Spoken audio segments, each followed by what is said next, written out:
ಸದ್ಯ ಈಗ ಎಲ್ಲೆಡೆ ಚರ್ಚೆಯಾಗುತ್ತಿರುವ ವಿಚಾರವೆಂದರೆ ಭಾರತ ತಂಡದ ನಾಯಕರಾಗಿರುವ ರೋಹಿತ್ ಶರ್ಮಾ ಈ ಬಾರಿಯ 2020 IPL 2025ರ ಇಂಡಿಯನ್ ಪ್ರೀಮಿಯರ್ ಲೀಗ್ನಲ್ಲಿ ಮುಂಬೈ ಇಂಡಿಯನ್ಸ್ ಅನ್ನು ಬಿಟ್ಟು ಬೆಂಗಳೂರು ತಂಡಕ್ಕೆ ಸೇರಿಕೊಳ್ಳಲಿದ್ದಾರೆ ಎನ್ನುವ ವಿಚಾರ.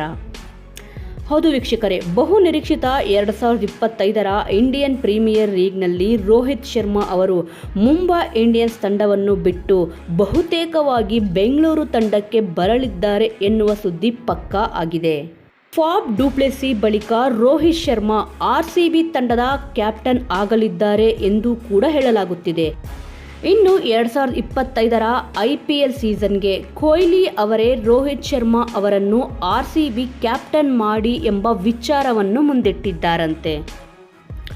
ವಿಶ್ವಕಪ್ ಗೆದ್ದ ಕೂಡಲೇ ಟೀಮ್ ಇಂಡಿಯಾದ ಕ್ಯಾಪ್ಟನ್ ರೋಹಿತ್ ಶರ್ಮಾ 2020 ಕ್ರಿಕೆಟ್ಗೆ ರಿಟೈರ್ಮೆಂಟ್ ಘೋಷಿಸಿದ್ದರು. ಆದರೆ 2020 ಕ್ರಿಕೆಟ್ಗೆ ನಿವೃತ್ತಿ ಘೋಷಿಸಿದರೂ ತಾವು IPL ಆಡೋದ್ರಾಗಿ ಸ್ವತಃ ರೋಹಿತ್ ಶರ್ಮಾರವರು ಹೇಳಿದ್ದಾರೆ. IPL 2025ರ ಮೆಗಾ ಹರಾಜಿನಲ್ಲಿ RCB ಮ್ಯಾನೇಜ್ಮೆಂಟ್ ರೋಹಿತ್ ಶರ್ಮಾ ಅವರನ್ನು ಖರೀದಿ ಮಾಡಲಿ, ರೋಹಿತ್ ಕ್ಯಾಪ್ಟನ್ ಆಗಲಿ, ಕೊಹ್ಲಿ RCB ಪರ ಚೆನ್ನಾಗಿ ಆಡಿ ಕಪ್ ಗೆಲ್ಲಲಿ ಎಂದು ಫ್ಯಾನ್ಸ್ ಸೋಷಿಯಲ್ ಮೀಡಿಯಾದಲ್ಲಿ ಫುಲ್ ಟ್ರೆಂಡ್ ಮಾಡುತ್ತಿದ್ದಾರೆ.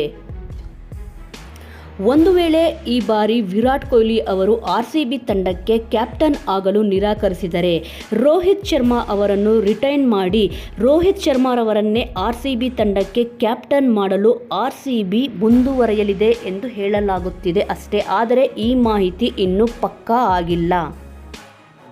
ವೀಕ್ಷಕರೇ, ನಿಮ್ಮ ಅನಿಸಿಕೆಯ ಪ್ರಕಾರ IPL 2025ಕ್ಕೆ 18ನೇ ಸೀಸನ್ನಲ್ಲಿ RCB ತಂಡಕ್ಕೆ ಈ ಇಬ್ಬರಲ್ಲಿ ಯಾವ ಆಟಗಾರ ಕ್ಯಾಪ್ಟನ್ಸಿಯನ್ನು ವಹಿಸಿಕೊಂಡರೆ ಬಹಳ ಉತ್ತಮವಾಗಿರುತ್ತದೆ ಎಂದು ತಪ್ಪದೆ ಕಾಮೆಂಟ್ ಮೂಲಕ ತಿಳಿಸಿ.